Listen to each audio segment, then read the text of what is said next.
Hello పిల్లలు, story చెప్తా గురు ఛానల్కి స్వాగతం. మనము బట్టి విక్రమార్క కథలు చెప్పుకుంటున్నాం కదా. ఈరోజు 8వ ఎపిసోడ్ గురించి తెలుసుకుందాం. ఒకే మనిషికి 2 జీవితాలు. అసలు నిజమైన వ్యక్తి ఎవరు? బేతాళుడిని భుజాన మోసుకుంటూ విక్రమార్కుడు మళ్ళీ శ్మశానంలో నడుస్తున్నాడు. చుట్టూ నిశ్శబ్దం. దూరంగా గుడ్లగూబ అరుపులు మాత్రమే వినిపిస్తున్నాయి. అప్పుడు బేతాళుడు నవ్వుతూ తన కొత్త కథను ప్రారంభించాడు. అనగనగా సురపురం అనే రాజ్యంలో దేవదత్తుడు అనే యువకుడు ఉండేవాడు. అతను తెలివైనవాడు, ధైర్యవంతుడు, అందరికీ సహాయం చేసేవాడు. ఒకరోజు దేవదత్తుడు తన స్నేహితులతో కలిసి దూర ప్రయాణానికి బయలుదేరాడు. మార్గమధ్యంలో వారు ఒక పురాతన దేవాలయానికి చేరుకున్నారు. ఆ దేవాలయంలో ఒక శాసనం ఉంది. ఇక్కడ ఉన్న రహస్యాన్ని తెలుసుకున్న వారికి 2వ జీవితం లభిస్తుంది అని. దేవదత్తుడికి ఆసక్తి కలిగింది. అతను దేవాలయం లోపలికి వెళ్ళాడు. లోపల ఒక వృద్ధ మహర్షి ధ్యానంలో కూర్చొని ఉన్నాడు. మహర్షి కళ్ళను తెరిచి, యువకుడా, నువ్వు నిజంగా 2వ జీవితం కోరుకుంటున్నావా అని అడిగాడు. దేవదత్తుడు ఆశ్చర్యపోయాడు. 2వ జీవితం అంటే ఏమిటి స్వామి అని ప్రశ్నించాడు. మహర్షి చిరునవ్వుతో ఒక అద్దాన్ని చూపించాడు. ఈ మాయా అద్దంలో చూసిన వారికి తమలాగే కనిపించే మరో జీవితం ప్రత్యక్షమవుతుంది అన్నాడు. దేవదత్తుడు అద్దంలో చూడగానే అతనికి ఎదురుగా అతనిలాగే కనిపించే మరో దేవదత్తుడు నిలబడి ఉన్నాడు. ఇద్దరికీ ఒకే ముఖం, ఒకే స్వరం, ఒకే జ్ఞాపకాలు.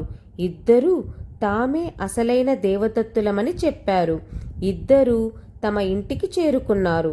తల్లిదండ్రులు కూడా ఎవరు నిజమైన దేవదత్తుడో గుర్తించలేకపోయారు. స్నేహితులు అయోమయంలో పడ్డారు. రాజు కూడా వారిని చూసి ఆశ్చర్యపోయాడు. అప్పుడు ఇద్దరు ఒకేసారి చెప్పారు, నేనే అసలైన దేవదత్తుడిని అని. రాజ్యం మొత్తం ఈ విచిత్రమైన సమస్య గురించి చర్చించసాగింది. చివరకు ఆ విషయం రాజసభకు చేరింది. ఇంతవరకు కథ చెప్పిన బేతాళుడు విక్రమార్కుడిని చూసి గట్టిగా నవ్వాడు. విక్రమార్క, ఇప్పుడు చెప్పు, వీరిద్దరిలో అసలైన దేవదత్తుడు ఎవరు? రాజు ఎవరిని నిజమైన వ్యక్తిగా గుర్తించాలి? సమాధానం తెలిసి కూడా చెప్పకపోతే నీ తల 1000 ముక్కలుగా పగిలిపోతుంది. విక్రమార్కుడు ఏమి సమాధానం చెప్పాడు? విక్రమార్కుడు సమాధానం, బేతాళుడు తన ప్రశ్నను ముగించగానే శ్మశానం మళ్ళీ నిశ్శబ్దంగా మారింది. కొద్దిసేపు ఆలోచించిన విక్రమార్కుడు ప్రశాంతంగా ఇలా అన్నాడు, బేతాళా, ఈ ప్రశ్నకు ఒకే సమాధానం లేదు. బేతాళుడు ఆశ్చర్యంగా అడిగాడు, అదేలా? విక్రమార్కుడు చెప్పాడు, మాయా అద్దం దేవదత్తుడి రూపాన్ని, జ్ఞాపకాలను, స్వరాన్ని అన్నింటినీ ప్రతిబింబించింది. అందువల్ల బయటకు కనిపించే రూపం ఆధారంగా ఎవరు అసలైన వారో చెప్పడం అసాధ్యం. కానీ నిజమైన మనిషిని అతని రూపం కాదు, అతని మనస్సు, ధర్మం, స్వభావమే నిర్ణయిస్తాయి. రాజు వారిద్దరిని పరీక్షించాలి. రాజ్యం కోసం ప్రాణత్యాగం చేయడానికి సిద్ధంగా ఉన్నవాడు, స్వార్థం లేకుండా ఇతరుల కోసం ఆలోచించేవాడే నిజమైన దేవదత్తుడు.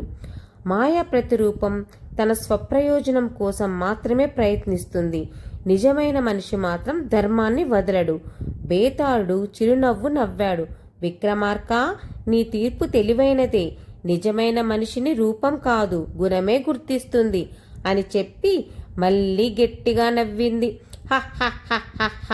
కానీ నువ్వు మాట్లాడావు కాబట్టి నేను మళ్ళీ నా మర్రి చెట్టుపైకి వెళ్తాను అని ఒక్కసారిగా విక్రమార్కుడు భుజం మీద నుంచి గాలిలోకి ఎగిరి మర్రి చెట్టు కొమ్మపై చేరుకునింది. విక్రమార్కుడు ఏ మాత్రం వెనక్కి తగ్గకుండా మళ్ళీ చెట్టు ఎక్కి బేతాళుడిని భుజాన వేసుకున్నాడు. బేతాళుడు ఈసారి విక్రమార్కుడిని చూసి నవ్వుతూ చెప్పాడు, మహారాజా, ఇప్పటి వరకు చెప్పిన కథలు సులభమైనవే. ఇక ఇప్పుడు చెప్పబోయే కథలో ధర్మం, ప్రేమ, త్యాగం మూడింటికి పరీక్ష ఎదురవుతుంది. విక్రమార్కుడు ధైర్యంగా ముందుకు నడవసాగాడు. చంద్రుడు మేఘాల్లో దాగిపోయాడు. శ్మశానంలో చలి మరింత పెరిగింది. అప్పుడు బేతాళుడు తదుపరి కథను ప్రారంభించాడు. చూడండి, 9వ ఎపిసోడ్లో తండ్రిని కాపాడాలా, రాజ్యాన్ని కాపాడాలా? ఒక యువరాజు జీవితాన్ని మార్చిన నిర్ణయం. ధర్మం కోసం ఎవరు త్యాగం చేశారు? ఇది 9వ ఎపిసోడ్లో తెలుసుకుందాం.